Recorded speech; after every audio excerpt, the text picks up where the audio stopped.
RCR, la red que comunica y une al Perú. Saludamos esta hora y le agradecemos la deferencia que siempre tiene con RCR al señor Pedro Gamio, ex viceministro de Energía, magíster en Gestión Pública. Señor Gamio, qué gusto saludarlo. Gracias por atender la comunicación de RCR, muy amable como siempre. Muchas gracias, muy buenos días, sus órdenes. De acuerdo a lo que estamos observando en los últimos días, ¿no? Más allá del talante que pueda mostrar las declaraciones de cada uno de los involucrados, por un lado el presidente Castillo, a través de un comunicado, trata de morigerar el discurso beligerante que tiene el señor Bellido, pero también vemos el otro actor que es el señor Cerrón. Todo parece indicar que hay un propósito, ¿no?, en el tema de Camisea, ¿no?, de intervenir, nacionalizar las empresas extractivas, ¿no? Ese parece ser el propósito. ¿Cómo está analizando usted la situación? Usted ha planteado un tema muy central, ¿no? Incluso que hasta para renegociar el gobierno no tiene una idea clara, ¿no? Porque la competencia legal de la renegociación lo tiene en este caso Perú-Petro, ¿no? No puede negociar la presidencia del Consejo de Ministros, el Ministerio de Energía y Minas, ¿no? Es correcto, mire, el presidente del Consejo de Ministros, como jefe de gabinete, junto con el ministro de Energía, tienen que dar las directivas a Perú-Petro. Perú-Petro es una entidad del Estado a cargo de la tarea de representarlo en la negociación de los contratos, en las renegociaciones, todo lo que tiene que ver con el mundo de los hidrocarburos. Eso está establecido en la Ley Orgánica de Hidrocarburos. En tal sentido, no se pueden sustituir los papeles ni los roles, porque hay un ordenamiento legal que se debe respetar. Más allá de las formas que ya se han comentado que no han sido las mejores, tenemos que pensar en qué puede el país sacar de una tercera renegociación con el consorcio Camisea. Y cuál ha sido la razón por la que a 17 años de explotación del gas de Camisea todavía hay tareas pendientes para lograr favorecer a la mayor parte de la población del Perú con un combustible más económico y más limpio. Creo que si el sentido es constructivo de todo esto, podemos llegar a buen puerto. Ahora, ¿qué tendría que hacer o qué podría plantearse en esta negociación hacia adelante, ¿no?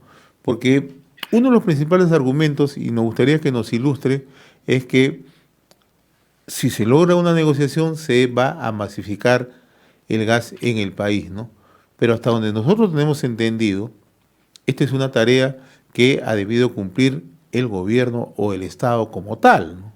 Entonces, ¿qué es lo que se tiene que hacer hacia adelante, ¿no? Porque aquí también hay una desinformación, me parece, ¿no? Sí. El tema central está en incrementar la cantidad de hogares conectados. En este momento hemos llegado solo en Lima a más de 150.000 conexiones por año. Quiere decir que perfectamente el país puede ir a 200.000 conexiones por año. Multiplicado por 5, que es el número estimado de miembros de una familia, tendríamos 1 millón de peruanos favorecidos con el gas metano cada año. En 5 años serían 5 millones, por lo que podríamos estar hablando de 12 a 13 millones al final de este gobierno, lo que llevaría a estar cerca de la mitad del Perú. Entonces, ese sería un avance frente a la situación actual. ¿Cuál es el beneficio del gas metano? Cuesta menos de la mitad de lo que cuesta el propano-butano. Es un combustible más liviano que el aire y más seguro que el propano-butano que hoy estamos importando en 20%. La economía es el principal beneficio. ¿Qué se tiene que lograr? Se tiene que lograr que el consorcio permita hacer una modificación en el punto de despacho, en el puerto de Melchorita, para que haya barcos chiquitos, un par de barcos metaneros que alimenten los puertos principales del Perú. Ahí tendríamos una especie de ducto virtual, es decir, una fuente de abastecimiento de gas natural para las ciudades del norte y del sur del Perú. Más puntos de recarga en toda la Panamericana, avanzaríamos de manera importante en el transporte. De la misma forma, la industria de Arequipa podría beneficiarse con el gas metano y de la misma manera en el norte, en Mayobar y en Salaberry. Entonces estamos hablando de hacer lo necesario para corregir esta situación de que Bolivia tiene el doble de índice de penetración y Colombia, que es el mejor ejemplo, tiene 3 veces más de índice de penetración teniendo menos reservas de gas natural. El problema principal es real, es gestión, es un problema de la gestión del gobierno nacional que no ha sido la mejor en los últimos 10 años en la masificación del gas natural. Justamente ahí está el riesgo, ¿no? Porque no se sabe a ciencia cierta y la población no lo conoce con exactitud cuál es el rol que en este caso cumple el consorcio Camisea y cuál es el papel que tiene que cumplir el gobierno como tal, ¿no? Mucho se habla de masificación, pero la masificación, la gran responsabilidad la tiene el gobierno. Pero usted considera que sí es necesario, si se entra a un terreno de renegociar, plantear algunos aspectos para contar con la suficiente cantidad de gas y esto llegue por efecto o gestión del gobierno a un mayor número de ciudades en el país. A ver, es muy importante el norte claro. ¿Ya? ¿Qué queremos lograr con la renegociación? Hubo 2 renegociaciones anteriores. La primera ha pedido el consorcio para cambiar reglas establecidas que permitan que salga el proyecto de exportación. Usted participó en ella, tengo entendido, ¿no? Usted participó en ella. ¿Perdón? Usted participó No, en en una... esa no. No, yo he participado en la segunda. En la segunda, el claro. Estado que permitió acelerar la masificación ¿Ya? del gas natural. En el caso de la primera, el lote 88 incluso garantizó con parte de sus reservas el proyecto de exportación. Eso fue durante el gobierno del señor Toledo. Después, el año 2006, entre agosto y octubre, se renegoció por segunda vez este contrato para corregir un error de origen, que había un índice de aumento del precio que dependía de lo que ocurría con los precios del petróleo. Entonces, en un año el gas iba a subir 144%. Eso se corrigió, porque desalentaba la masificación en el mercado interno.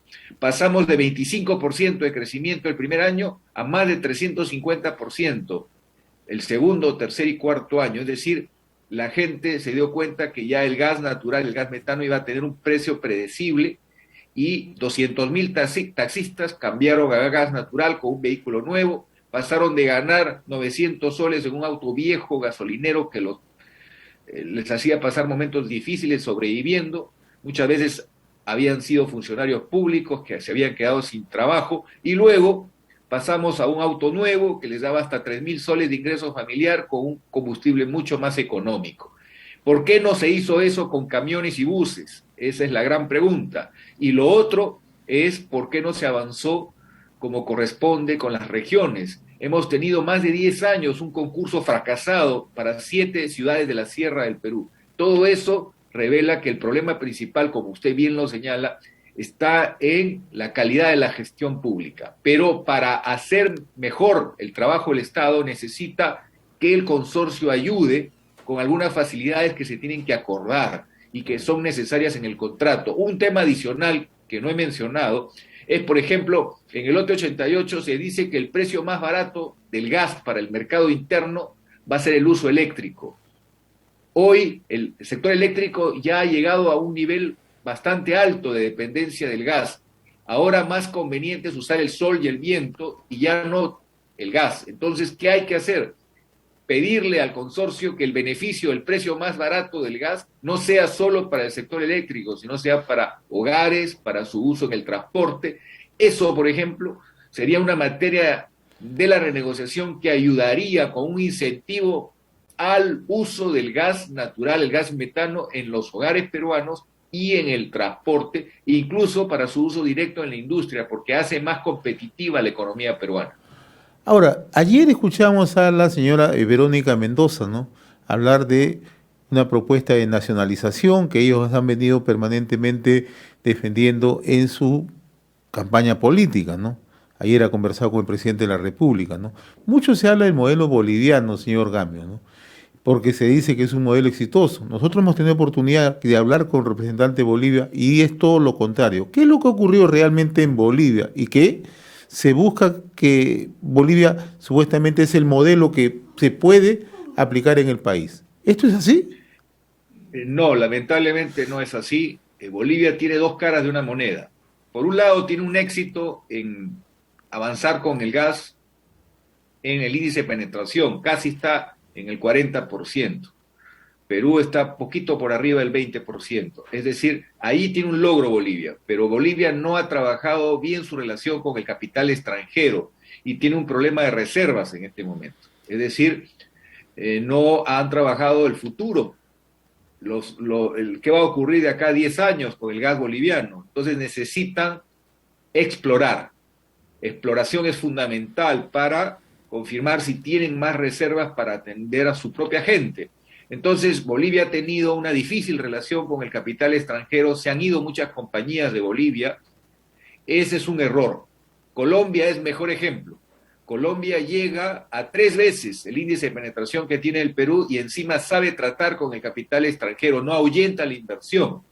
Nuestros países no tienen el ahorro interno suficiente para darle trabajo a todos los jóvenes que ingresan cada año a la economía. Entonces necesitamos saber tratar con el capital extranjero, como lo hace China o lo hace Vietnam, gobernados por los partidos comunistas, pero después de la caída del muro de Berlín y de la famosa frase del histórico líder chino Deng Xiaoping, no importa el color del gato, lo que importante es que coma ratones. Un país no puede crecer sin inversión.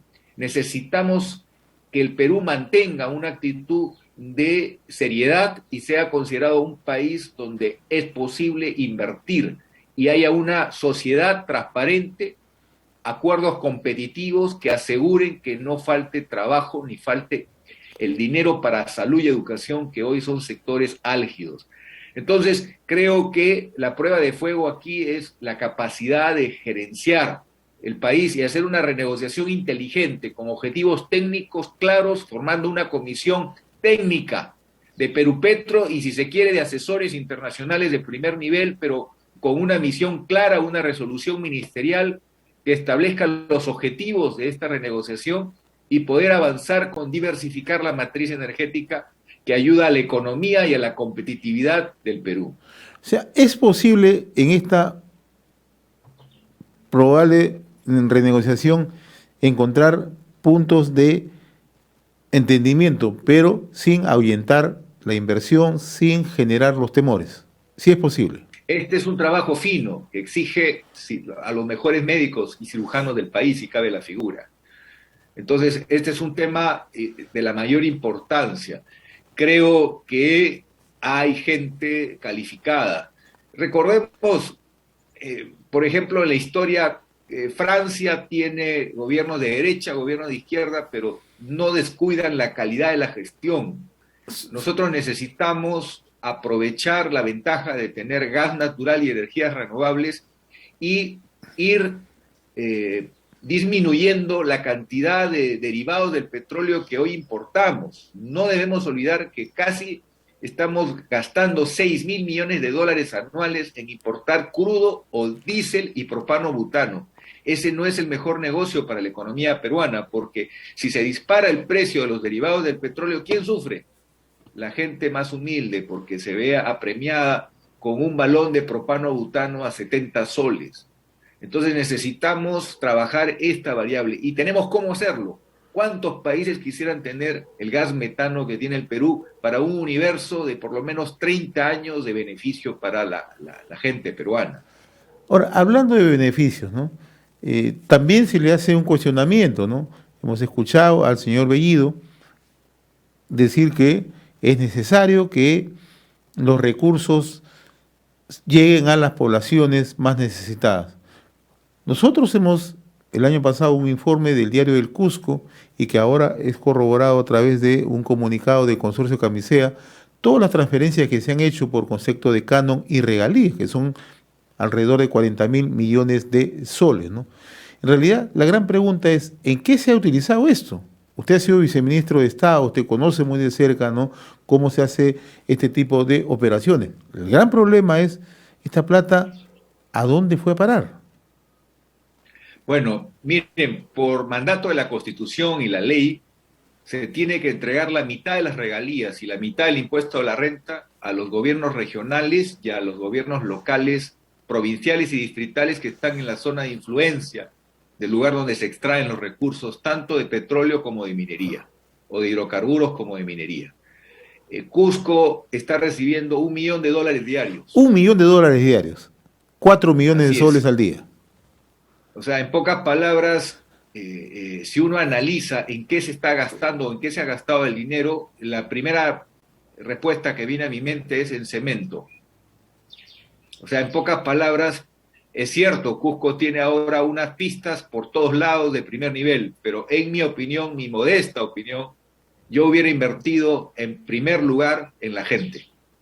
Hubiera invertido en tener el mejor sistema educativo, el mejor sistema de salud, y que no le falte la alimentación desde la persona que está en el vientre de su madre hasta los primeros 5 años, donde es una persona que todavía no puede valerse por sí mismo, y hacer que el Cusco sea un modelo de desarrollo.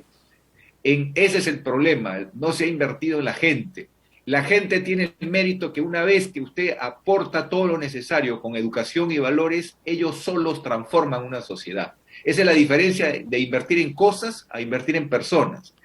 Invertir en las personas hace que no necesites regalarle nada. Esa persona bien educada, bien capacitada, bien motivada, llega a la luna, llega a lugares increíbles, porque el secreto del éxito lo dicen las teorías modernas sobre la gestión del recurso humano en la cuarta revolución industrial, no está en dotarlo de cosas materiales, sino está en capacitarlo, en educarlo, en tecnificar a los jóvenes, hombres y mujeres. El Cusco podría ser en este momento la región líder del Perú, pero ¿dónde está ese dinero?